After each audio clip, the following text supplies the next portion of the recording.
That shall not be your portion in Jesus' mighty name. Amen. I say that shall not be your portion in Jesus' mighty name. Amen. Ni vizuri tuweze kuangalia maisha yetu, mienendo yetu, that we don't give occasion for the name of the Lord to be blasphemed.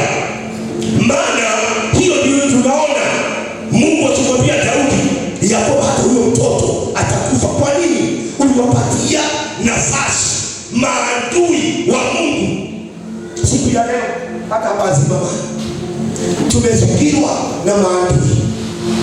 Mahali ambapo kwa hiyo kanisa ambao umetoka unaangaliwa na macho yote mawili na majirani, watu ambao mlikuwa mnasoma na wao, watu ambao ulipookoka wao hawakuokoka, lakini kila wakati huanga wanakuangalia, wanaangalia mienendo yako.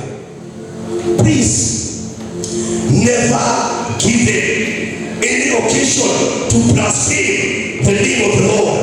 Never give them any occasion to blaspheme the name of the church. Jina lake Bwana lipewe sifa.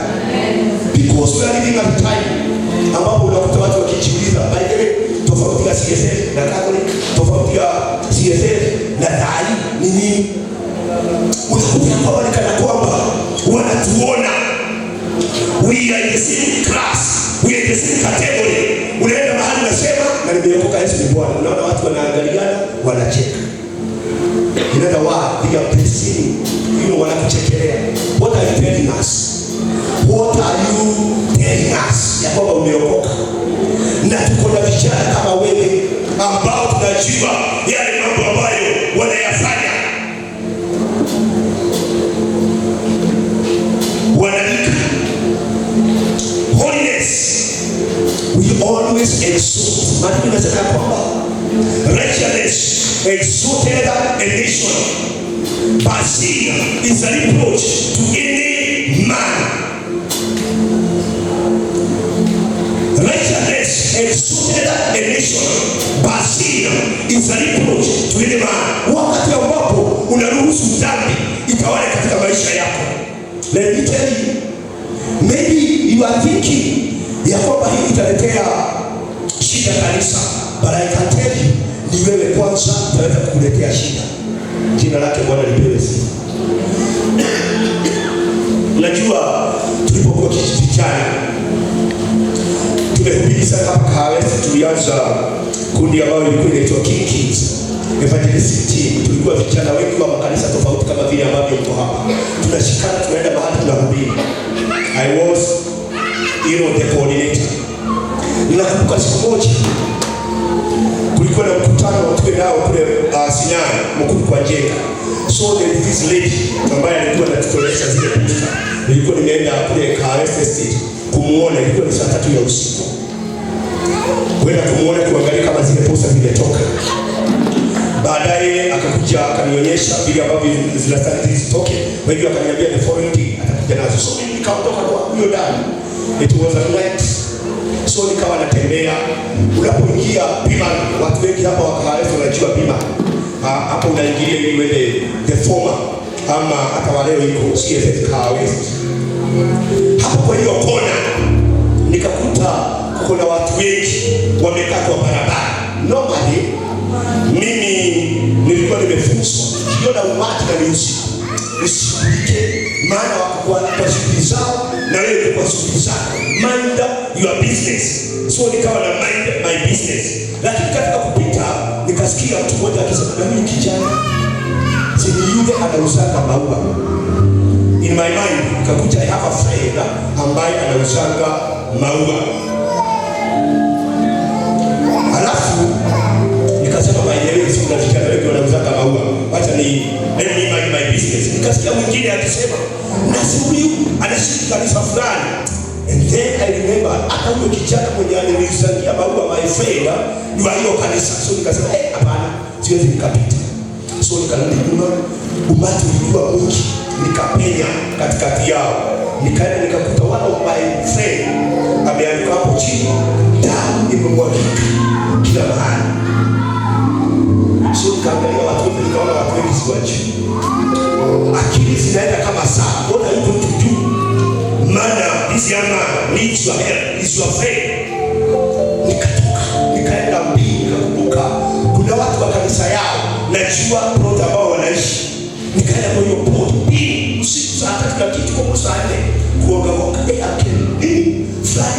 Shida gani? Mimi sijui, lakini hapo pale kwa barabara ameanguka, pameloa damu, lakini watu wanaongea. So wakaitana watu kadhaa, tukateremka mbili, tukakuja, tukaondoa wale watu, tukamchukua, tukambeba. Nakumbuka mimi nilimbeba pande moja na mtu mwingine akambeba pande nyingine. Ndani yangu kuna hii wimbo ambao nilikuwa naimba. Takanea moto wa gari, teka tetaya nyamo, kana kiba ya keke utio, neyamoka na moto mwihia. Yako batamu ya mtu wa Mungu haitamweka chini kama ya mnyama. So nilikuwa nikimuuliza Mungu, huyu ndugu tulikuwa naye kule Waka, tukahubiri mission, watu kadhaa wameokoka. Tulikuwa naye kule Mwea, tumehubiri, watu kadhaa wameokoka. Sasa hii ni nini? Mbona? So nilipokuwa nikiimba hiyo wimbo, nikiuliza Mungu maswali, nikasikia sauti ikiniambia, muulize ni nini imetendeka. So nikamuuliza, alikuwa anaitwa wewe, nikamuuliza wapi, ni nini imetendeka? Akaniambia siwezi nikakumbuka, nilikuwa mrefu sana. Nikamuuliza nini? Nilikuwa nimelewa sana. Mchungaji, sema kimeumana. Mimi huyu ni mtu ambaye tunahubiri na yeye. Mimi huyu ni mtu ambaye namuuliza maswali, Mungu maswali, sababu yake anakuwa kwa hapo. Ananiambia siwezi nikakumbuka, maana nilikuwa nimelewa sana. So nikaona ni Mungu, nikamwambia kuja. Nikatoa hii mkono, nikamwambia hata wewe unisaidie kubeba. Tukabeba, tukaenda hosi. Tukakatibiwa, watu wanapigania simu, mimi ndugu fulani hapo kwa shida. Watu wa kanisa wengine si wa kanisa wamekuja. Sasa wao usiku umefika, akitibiwa. Niliona ndugu mwingine, mtu mwingine amekuja amesema nini? Na nini watu wa kanisa mliuliwa, sijui imefanyika. Alafu nikasikia amesema nabii sana amekuja pesa ngapi? Hajamaliziwa, lakini ile kitu imefika sijui 700. Mtu ampita njia akatoa sijui 700 kulipa, akalipa sababu ya vile ambavyo watu wa Mungu ni watu wa maana. Praise the name of the Lord.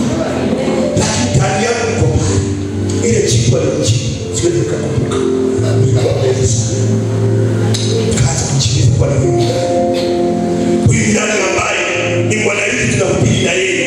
Huyu ni nani ambaye ni mwanalika tunatembea na yeye? Nikamwambia kwa mwingine, wewe sababu sasa amesaidika na anatibiwa na kwa mikononi mwa watu wa kanisa yao. Wacha kwanza na mimi niende nyumbani, kutoka asubuhi sijarudi nyumbani na saa hii saa 7 ya usiku. Nikaenda nyumbani. Siku nyingine asubuhi nikaamka naelekea kazini.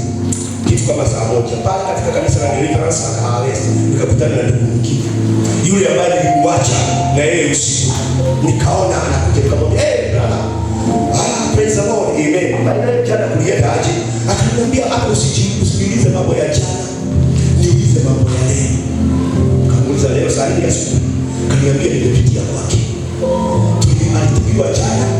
Tukambeba, alikuwa amebebwa hapa. Tukambeba, tukampeleka kwa nyumba yake analala. So leo nimepitia huko, nimefungua mlango. Maana mimi nilikuwa mwisho kuondoka, nimemwacha hapo kama amekufa. Nikamuuliza wapi? Kaniambia talking to you now. Huyo mtu hapo kwa nyumba yake, amelala hapo kwa kitanda mrefu. Na anaenda kuambia chief na watu wakadhaa ili hiyo kitu ianze kushughulikia. Nikamwita huyo ndugu, tukatoka kwa njia. Nikamuuliza, do you know huyu ndugu alikuwa ametoka katika mipango yangu? Akaniambia yes. Nikamuuliza, how do you know? Akaniambia nimeambiwa na watu wale wa plot ambao wanaishi hapo karibu. Wanasema vile ambavyo amekuwa akisumbua wanawake. Amesema vile ambavyo amekuwa akiingia nyumbani wakati mwingine akiwa mlevi, wakati mwingine akiwa na makahaba, watu wale ambao wanauza vilabu. Kumbe ndugu anakuwa ndugu kanisani, lakini usiku anakuwa kitu kingine. Wacha nikwambie, maaskari walikuja Aigango na yule mtu ambaye alikuwa amemgonga akashikwa, lakini kesi ilipokuwa mbele madisi gani walikuwa kiuliza na nini, maana sasa hawa ndugu walishikwa Watu walikuwa wanaulizwa, nani mlijuaje? Mlifika kutuambia. So unasikia DCI inasema mlifika, naandika hapo. Mwingine anaitwa mlijuaje? Mlifika kuniambia mlifika. Lakini hakuna DCI hata mmoja alisema endeni mtamlifika kujiandikisha statement yake. Praise the Lord. That brother died ashamed dead. He was buried because hakuwa na maisha mazuri. Labda alikuwa akifikiria anajificha kutoka kwa mchungaji. Labda alikuwa akifikiria as long as the pastor doesn't know my life, I can do whatever I want to do. Lakini ole wake. So pia leo. So they got down the line. He's buried, dead and buried and rotting. Wanalika wale ambao walishika Injili na kutembea nayo, wale ambao walikuwa wanahubiri pamoja na yeye siku ya leo, bado wanahubiri Injili, bado wanaona matendo ya Mungu. Tupigie huyu Bwana Yesu makofi.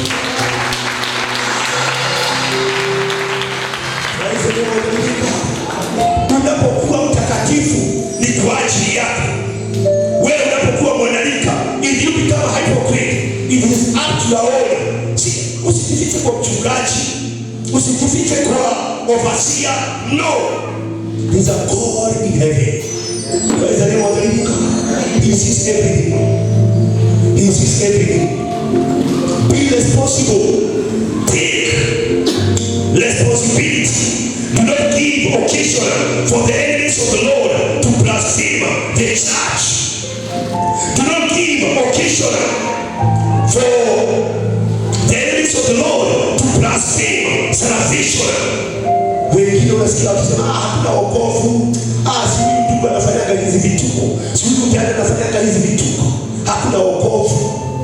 God, because God is good to punish. David was punished, though he repented, he was punished. Na ujue hata siku ya leo hivyo ndivyo ilivyo. Praise the name of the living God. Be spiritual responsible. Be spiritual responsible. Uanze kuwajibika kiroho. Be a man of prayer. Be a planner of the word. Be spiritually responsible. The more spiritually active you are, the more glorious your future becomes.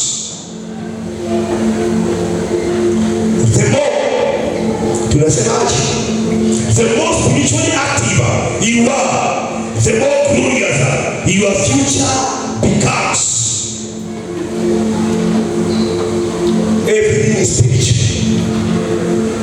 Unajua siku ya leo watu wamekuja wamemwagilia maji spirituality mpaka imesambaratika, mpaka inaonekana kana kwamba sio kitu. But let me tell you, enda uangalie wale wadada ambao wamejitunza, enda uangalie wale wandugu ambao wamejitunza, kuja uwaone so many years down the line. Nilipokuja nimekuja pale, nimekaa pale nje kwa muda mrefu nikiwa kwa gari, and then nikafikiria, nikaona gari ya mtumishi iko pale, kwa hivyo nikajua kwa ofisi. So nikasema baadaye nikae hapo, acha nikuje nikae kwa ofisi. Nilipokuwa nikiingia, I met one of the members of this church hapa nje. Kuniona akaniambia, "Murithi, it is yeye mshika mara hapa." Maana mpaka ameleta kwa Reverend, akamwambia Reverend, huyu tulikuwa naye akiwa mwanalika. Jina lake Bwana lipewe sifa. Ananionyesha kijana yake. Akaniambia, "This is my last born." Nikamwambia, "Even my last born atakuwa hapa, labda hawajaingia lakini atakuwa hapa." So many years down the line, yeye alikuwa msichana, mimi nilikuwa kijana hiyo miaka. Lakini sababu ya kujitunza, sababu ya kujimeka, so many years down the line, he still had a testimony to show, "This is my child, this is my last born again, serving the Lord." Yule mtu ambaye nilikuwa nikionyeshwa, nilikuwa nikijua nifanya kazi, maana mpaka alikuwa na his difficulty ambazo watu wale ambao wanatusaidia hapa wako nazo. Mimi kuna wasichana wengine ambao wakati tulipokuwa wanalika walikuwa they don't keep themselves. They are available to any man. That shall not be you in Jesus' mighty name. I say that shall not be you in Jesus' mighty name. Siku ya leo they are nowhere to be seen.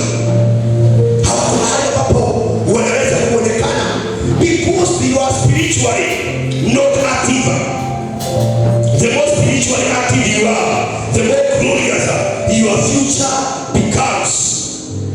Tunaenda kuwaona miaka 20 ambayo inakuja, bado tutakuwa tu hapa duniani. Praise the name of the living God. Nakutangazia maisha marefu in the mighty name of Jesus. Nakutangazia maisha marefu in the mighty name of Jesus. Hallelujah. 20 years to come, where shall you be? Who shall you be? When Angalia, take notes from back then. Watu wale ambao they were spiritually very active. Nyakati zile tukiwa vijana. Siku ya leo, they are the pastors, they are the reverends, they are the church elders, they are big business owners, company managers, people running big businesses of their own. Because they were responsible, even financially, even spiritually. Hata siku ya leo, you can do them, you can see them doing great things for God. Jina lake Bwana lipewe sifa. Maybe we cannot let you now, but 10 years down the line, we are going to see who you are. It is high time you start being responsible. It is high time you start being spiritually responsible. The more glorious your future become, be an active member of your church as a lifestyle. Wachungaji tunataka wanalika ambao they are active members in the church. One of the cry ambao iko na wachungaji, being a youth patron, I also sit pamoja na wachungaji, I hear the cry. Wanalika ujiji. Where are they? What are you going to do? But it's high time kama wanalika tukaweza kuinuka na tuwe active members of the church. We be spiritually sensitive and active when you read the book of Romans. Can we go to Romans 8 verse 6? Warumi. Nikumaliza na malizo. Nimebakisha dakika kidogo. I want you to go back. Impacted that from today I am responsible of the outcome of my life. I am not going to be just meandering. I'll take responsibility. Romans 8, when you read verse 6. Now, reminder. Inasemaje? For to be carnally minded is death, but to be spiritually minded is life and peace. For to be carnally minded is death, but to be spiritually minded is life and peace. Unfortunately, we have some people in the church ambao even in the church they are carnally minded. Carnality is ruling their mind. But what it shall be to them is death. That shall not be a portion in Jesus' mighty name. Praise the name of the living God. Maandiko yanasema ya kwamba to be carnally minded, ya kwamba unafikiria tu mambo maovu wakati unapomwangalia dada. Wewe hauoni wokovu ndani ya huyo dada. Unaona tu mtu ambaye unaweza kanana na yeye. Nakuta nilikuwa nimeenda mahali tulikuwa na wachungaji kadhaa. So I think it was on occasion. So tukawa tumekaa then all of a sudden my eyes got attracted to him. Nikaona yule tu venye akiona dada akiingia anatembea naye. Akiona ndugu anajifanya anasoma Biblia. Akiona dada mwingine anapelekana naye. Mpaka nikauliza kwani hii shingo yake iko na spring? Venye inaenda nikirudi mpaka nikagogagoga mchungaji ambaye tulikuwa tumeketi na yeye. Nikamwambia hebu angalia huyu. Akaniuliza nini? Nikamwambia muangalie tu. Akamwangalia baada ya dakika kama 10 hakuna kitu alinotice. Nikamwambia angalia wakati mama ama msichana anapita.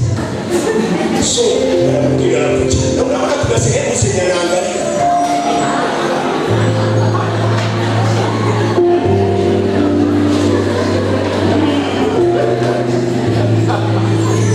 Yule mchungaji akanigogoga hapa akaniambia the spirit of immorality at work.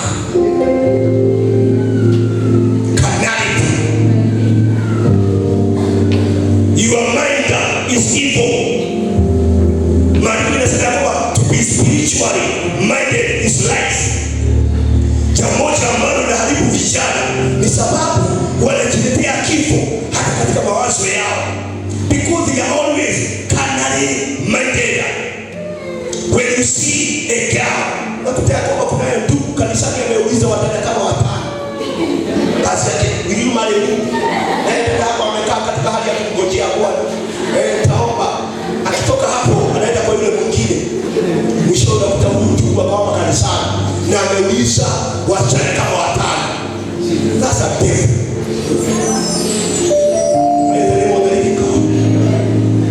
You are not sincere. What are you doing? Wakati unampatia huyu promise na unampatia yule mwingine akienda kila mahali. I thank God siku ya leo hakukuja huko. Praise the name of the living God. Hawa ndugu leo hakukuja huko. Praise the name of the living God. Yeah. We must be spiritual. We must be spiritually responsible. We must be not, tusije kitu ambayo haiwezi kutegemewa. Wakati mwingine wachungaji tunachoka na ngojea maarusi zifanye, lakini yule fasada unakuta kuna watu fulani hauoni. Naweza nikuangalia mmoja nikiwa kanisani, naweza kukuambia hivi sababu yeye ni mchungaji mwenzangu. Aliwaita ministry. Niko kanisani, tunaimba. Kuna mtu mwingine kwanza alikuwa anatoa unabii. Shekaraba. Yete makanda basi. Nasikia kuko huzuni. So siku moja akaniita after the service. Akaniambia pastor, kuna kitu nataka kukuambia. Nikamwambia welcome brother. Tukaingia kwa ofisi. Baada ya hata kuingia kwa ofisi, alinikuta tu kama nimeketi pale. So nikaona baada ya tuingie kwa ofisi na ibada imeisha, hakuna watu wengi kanisani. Si uniambie. Akaniambia pastor, nimepata mtu. Nikamwambia hallelujah. Hallelujah. Kamuliza. Ameokoka.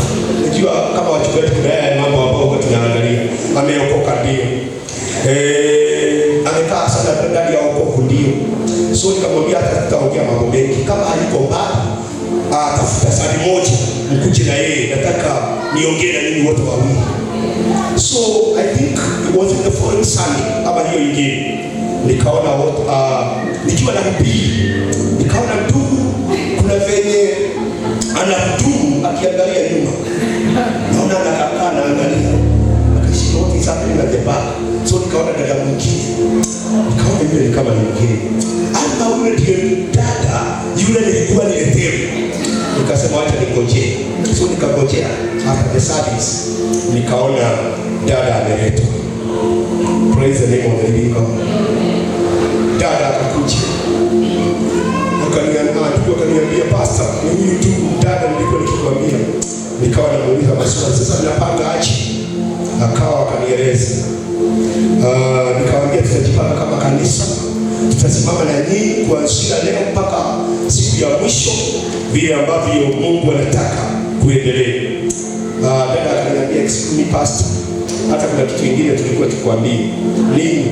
Tulikuwa tunataka utuombee tuishi kama ndugu na dada. Tuishi kama bibi na bwana. Nikauliza, lini? Si leo. Sasa hiyo maana fanya nini basi?